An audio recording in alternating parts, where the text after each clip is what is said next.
Hello, you've reached Season 2 of Voicemails from History. You have one new message. Zeynep Sedkani was not a hardened soldier. The 26-year-old joined the all-female Kurdish-led Women's Protection Units, known as the YPJ, just 9 months ago. Since ISIS was largely defeated in Syria back in 2019, daily combat had ceased, so Sedkani had spent most of her time at her base in Tel Temr in northeast Syria, making tea for the other female fighters or reading their fortunes from leftover coffee grounds. But at night, one of the women always stayed awake to listen for the buzz of drones in the sky from their main adversary, Turkey.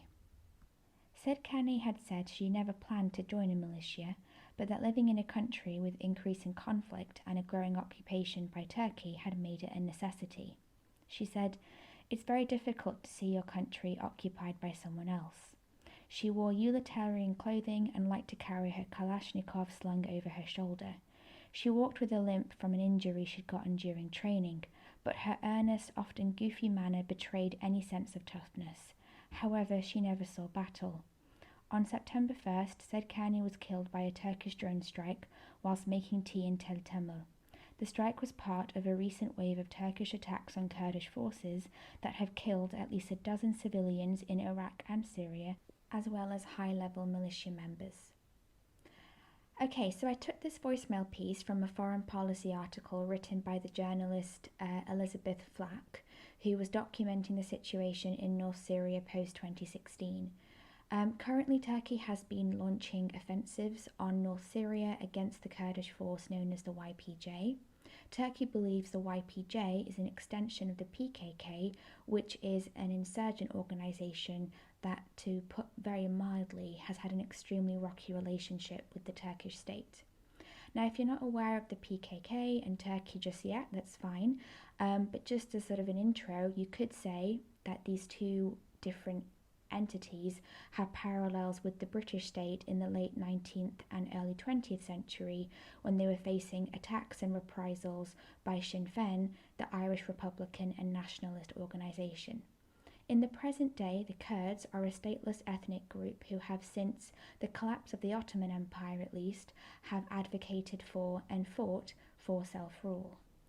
The Kurds have gained a lot of media traction since 2003 in the wake of the US invasion of Iraq. The formation of an autonomous regional government in Iraq, known as the KRG, has since gained more and more attention. The horrors of the 1988 Halabja genocide gained recognition by the UK Parliament in 2013. In 2017, a Kurdish independence referendum incurred the wrath of Ankara, Tehran and Baghdad. When Trump pulled American forces out of Syria in October 2019, we witnessed the Americans renegading on their alliance with the Kurds for what was the 8th or 9th time. One article in The Intercept ran the headline, quote, "Nothing in this world is certain except the death, taxes and America betraying the Kurds." We watch as Kurdish people and politicians attempt to navigate the extreme complexities of the politics of the Middle East, all the while dealing with their own domestic issues.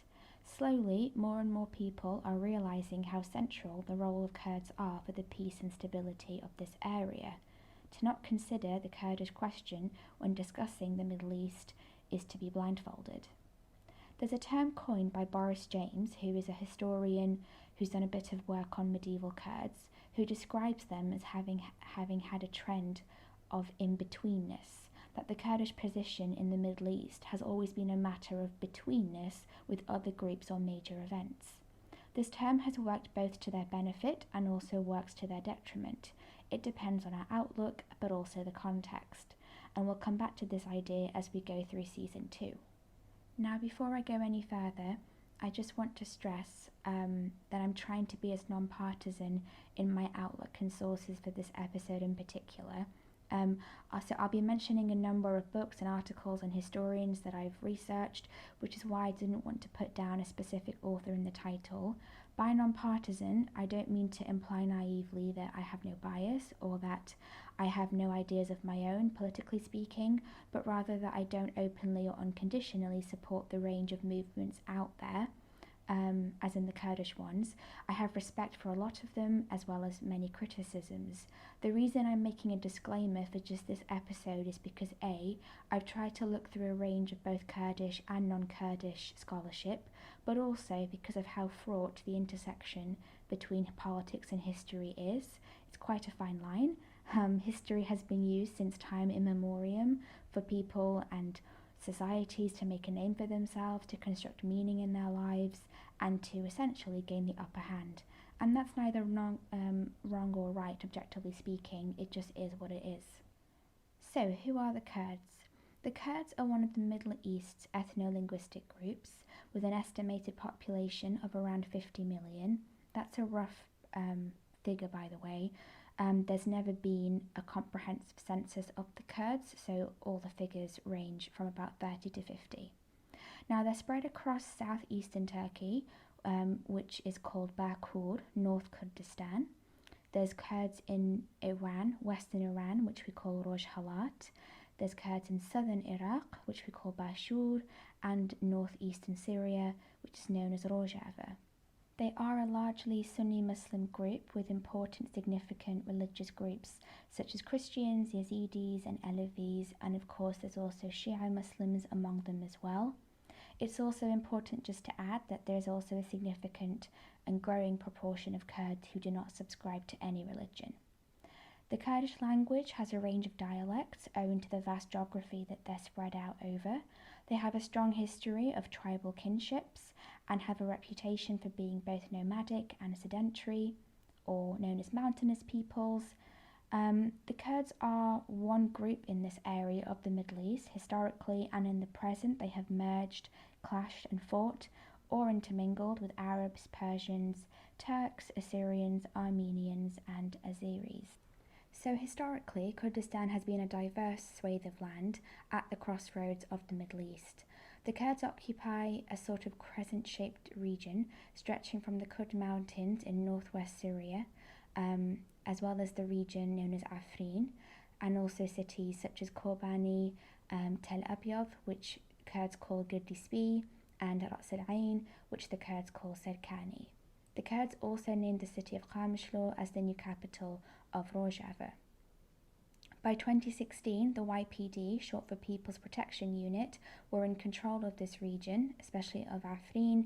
They had also liberated Kobani from ISIS with the help of the Peshmerga, who were the Kurdish soldiers from Iraq, and US air support. The name Rojava started to make rounds, and soon, with a strong, disciplined, successful, and ideologically driven Kurdish military group, Turkey in the north started to panic. Erdogan and the AK Party launched its first large-scale offensive into Rojava, rooting out the Kurds with a tireless energy.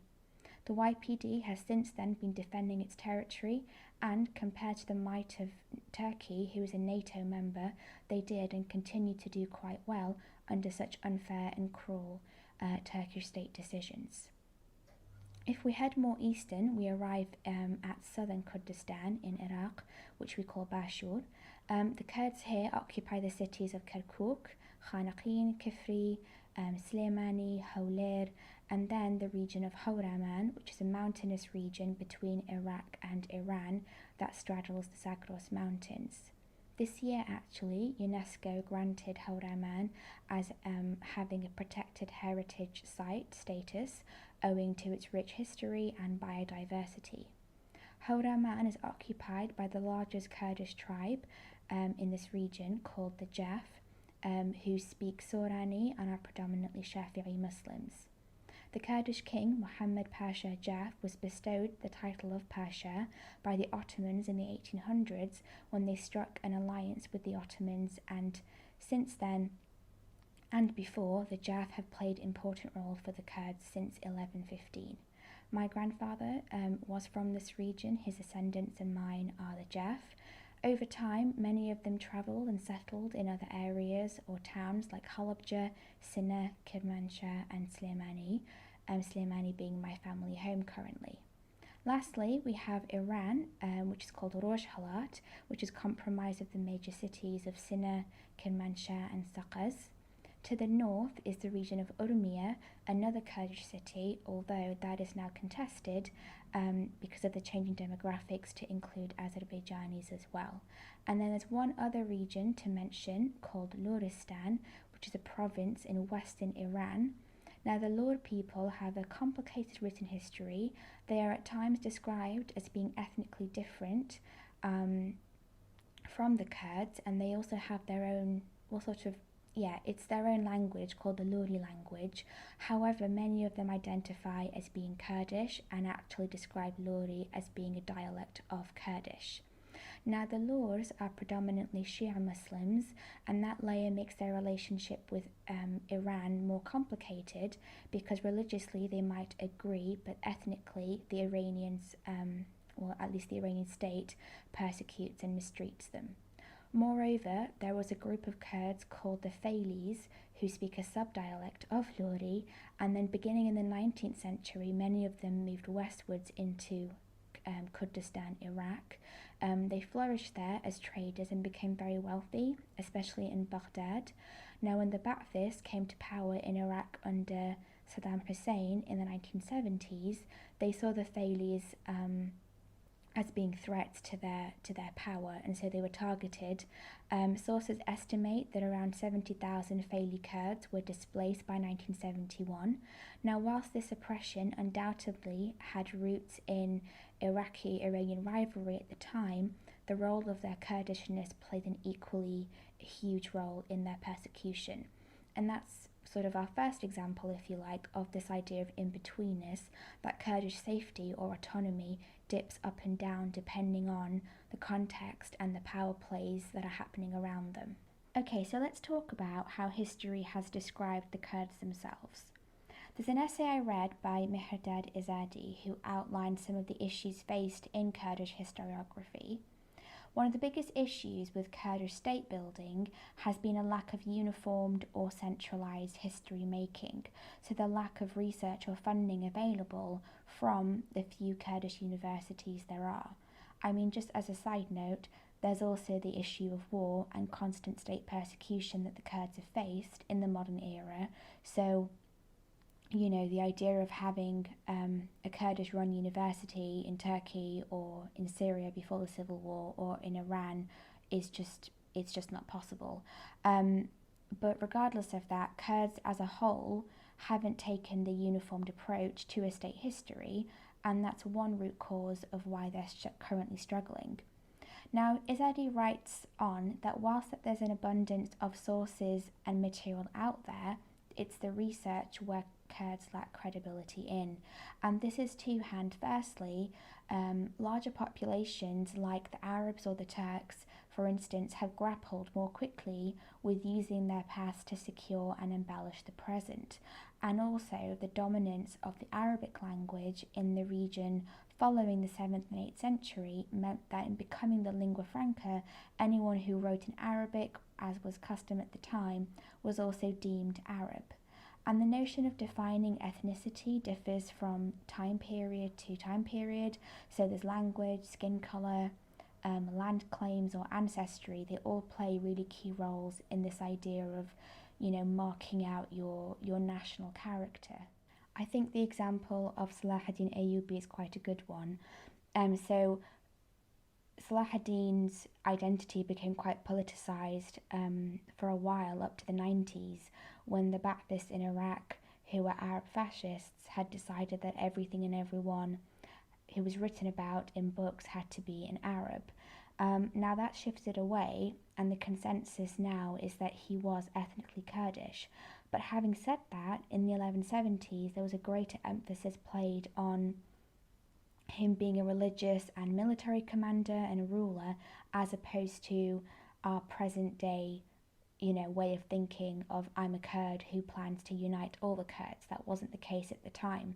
Nevertheless, though, his background still played an important role in his position, and undoubtedly the rise of the Ayyubids, which was the dynasty that he founded, brought the Kurds great wealth and prestige.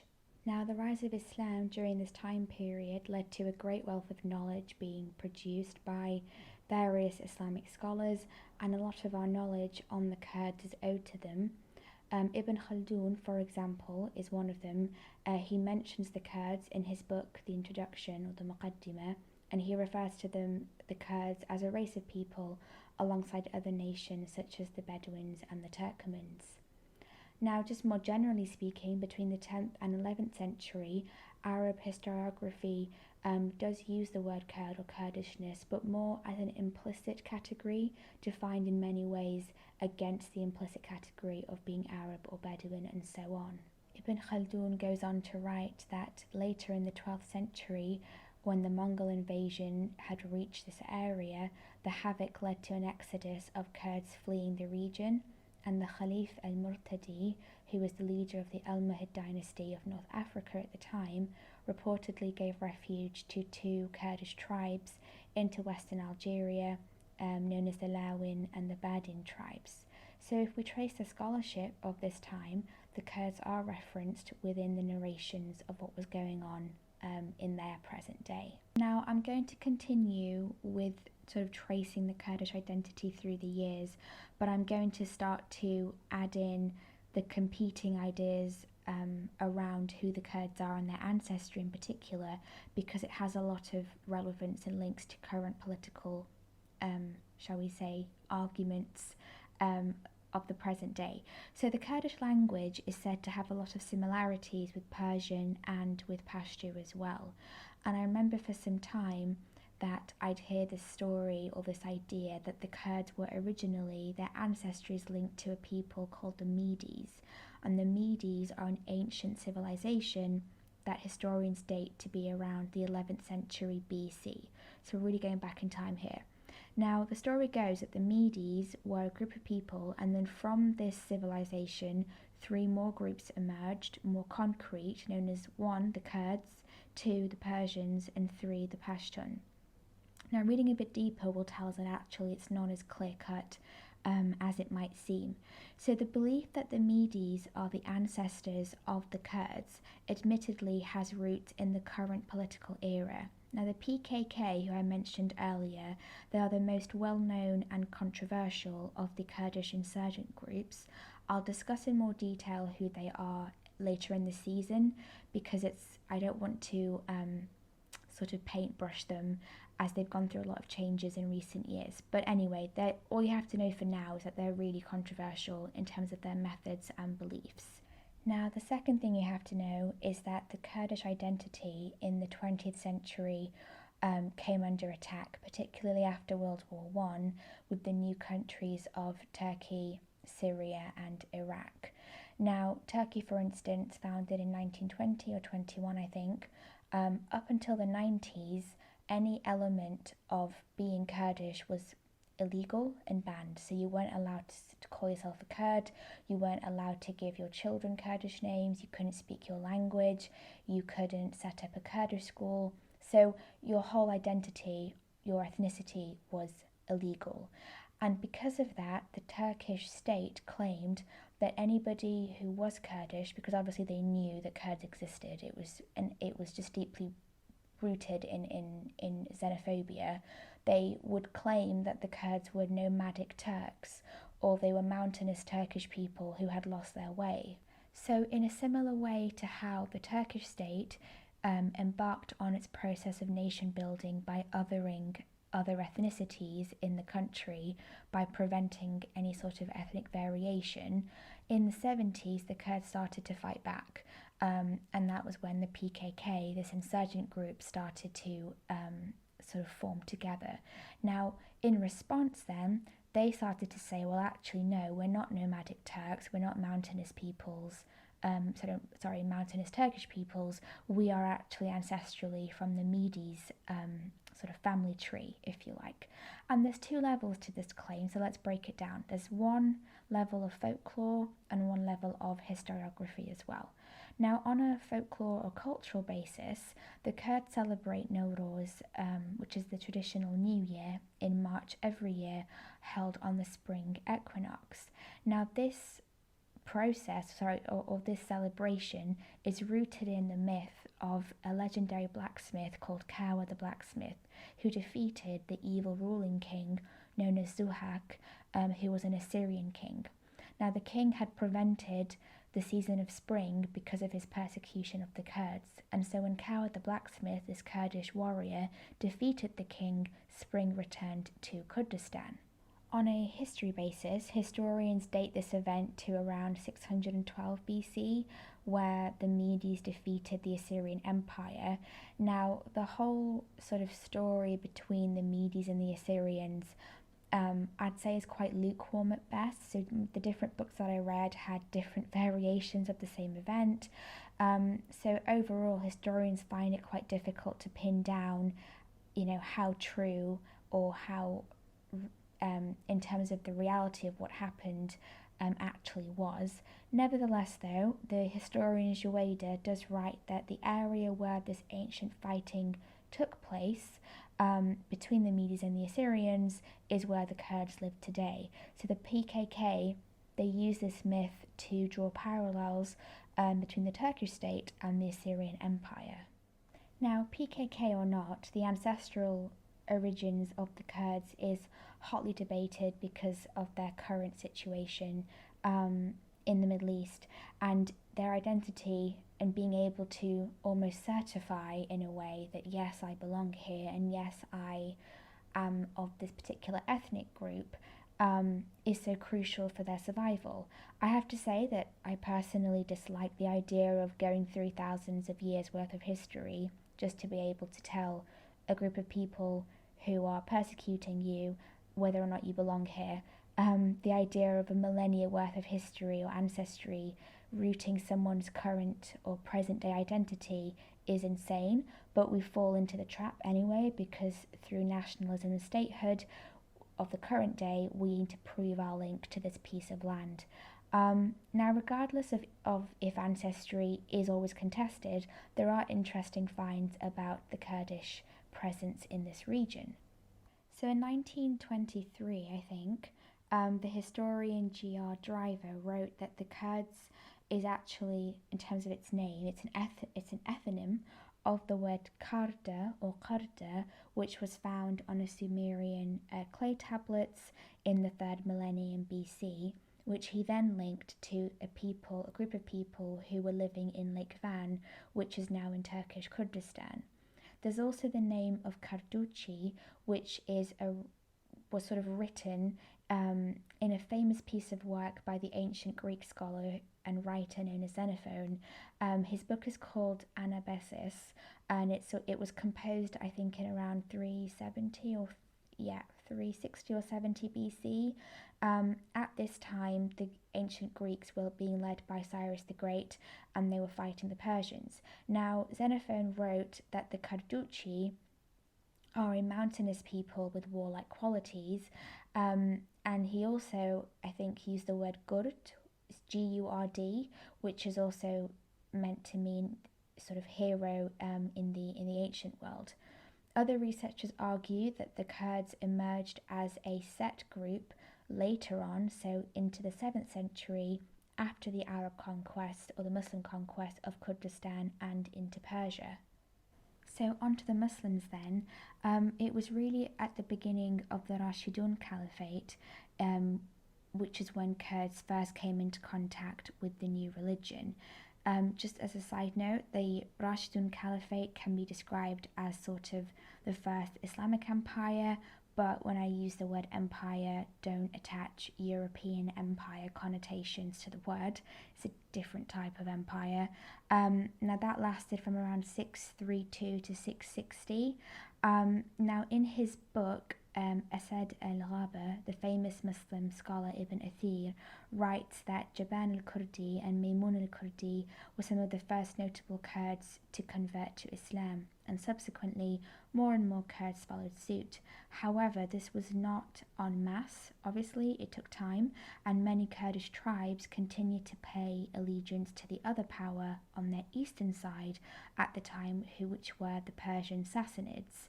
Now, it wasn't until the rule of the Caliph Umar radiallahu anh, that Kurds began to convert on a larger scale. Major battles took place between the Muslims and the Persian Empire on Kurdish grounds, because the Persians, or the Sassanids at the time, they used Kurdish land as their military basis.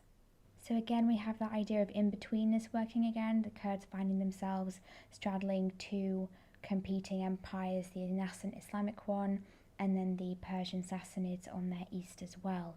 Now, one of the first major battles that took place between these two factions, if you like, was at the Battle of Gulala in 637 AD, also known as the Battle of Gulala in Kurdish.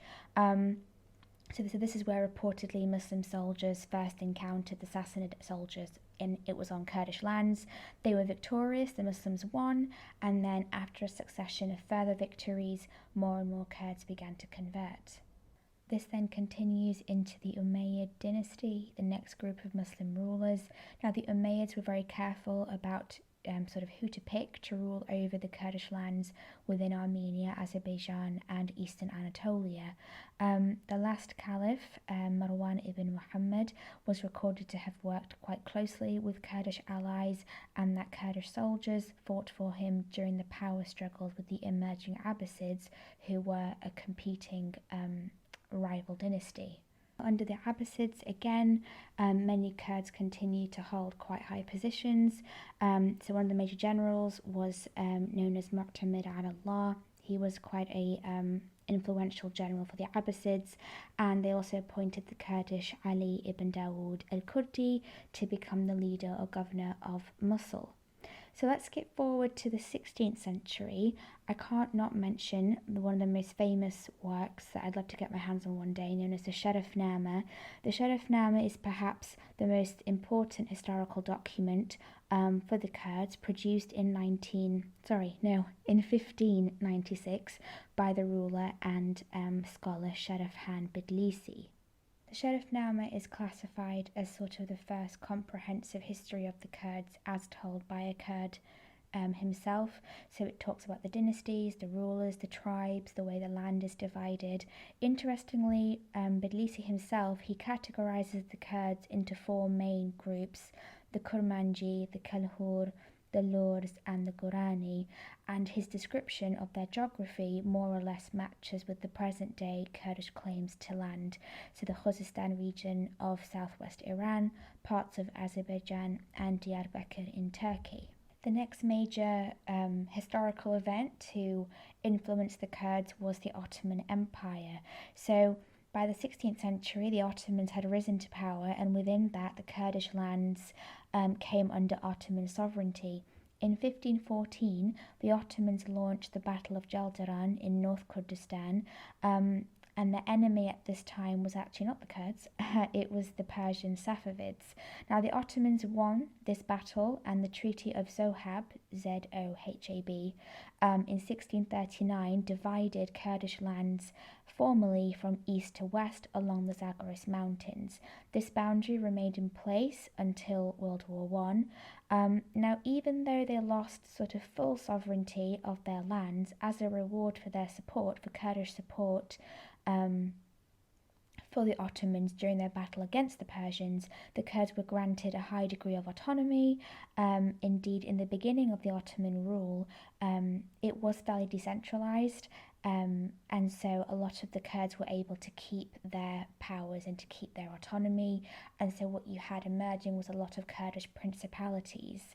However, this all begins to change in the 19th century, particularly during and after the Tanzimat reforms, where rule became more centralized, tax demands became greater, and there's a greater scrutiny and harsher military conscription, which led to a number of Kurdish rebellions and periods of unrest between the principalities and the Ottoman rulers. Again, I describe the experience of the Kurds under the Ottomans as in-betweenness, but one that was intrinsically quite beneficial at first, and then over time, when the Ottomans began to decline and their power changes led to a ripple effect, a negative ripple effect on their different ethnicities, like the Kurds, it became more negative or more detrimental for them. Finally, this brings us to the end of the episode. So after World War I, the Ottoman Empire collapses, the sick man of Europe is no more. And there's three major treaties which deeply impact not just the Kurds actually, but the whole of the Middle East. And these 3 treaties will be the focus of our next episode. They were called Sèvres, Lausanne, and the Sykes-Picot Agreement as well. So I want to dedicate a whole episode to those treaties and discuss their terms, but also to discuss how Kurds view them, because there's a lot of blame attached in general towards the European powers who were the victorious ones after World War I, and really how we can move past that and use it more to our advantage than to our disadvantage. So, in summary then, the distinctiveness of Kurds is not up for debate anymore, as it was only, 1 or 2 decades ago. Wherever you stand on the spectrum of ancestry going back however many years, the theories and the research, they all point and refer to the same geography, and the interpretations of a political Kurdistan is well defined in the minds of many Kurds. And more importantly, Kurdish identity is not up for debate anymore because of their current persecution at the hands of the 4 states which they were divided into after World War I. The conversation of the Kurds in the Middle East needs to be more focused on the destination. How can the Kurds gather in a proper, holistic and meaningful way to approach and secure the range of solutions that they need, whether that's statehood, economic sustainability, internal security, building alliances and taking care of social and welfare needs. I don't see a way of Kurds being able to survive until they have a country of their own. The ethnic cleansing of the Kurds in the 4 respective states of Syria, Turkey, Iran and Iraq have been a slow and steady burn since the 1920s and 30s. At the end of the day, if people feel secure and safe, if they have food on the table, they have opportunities to go to work and go to school and speak their own language, humans tend to get on with life. However, these 4 states which I've just mentioned chose blatantly and actively on a policy of persecution to base their policies on racism and cleansing, and so now they have to deal with insurgency and Kurdish resistance. So before I say the word persecution one more time, I'm going to stop myself now and wrap up some of the key threads of this episode. So the point of this opening one was just to showcase and highlight as many different examples as I could to show the impact Kurds have made on this area of the world, but also vice versa, how other major events have impacted them, and just to show that the historical and present day reality tells us that the Kurds are quite intrinsic to the peace and security of the Middle East, to stop seeing them as minor actors or as guerrilla fighter insurgents who came out of nowhere, but rather that their grievances stem from long-standing issues of, being marginalised. I'd say that first and foremost, Kurds themselves have to reckon with their own history. They need to be able to study it and present it in a proper and sort of self-respected way, in the same way that all other nations do, and how that leads to nation building. And they have to take those steps as well towards healing fractures within the community, both regionally and nationally, which we'll discuss later on in season 2.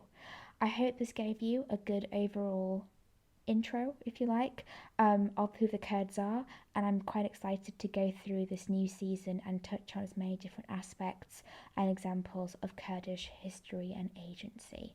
For now, this was your host, Mr. Amin. Thank you so much for listening.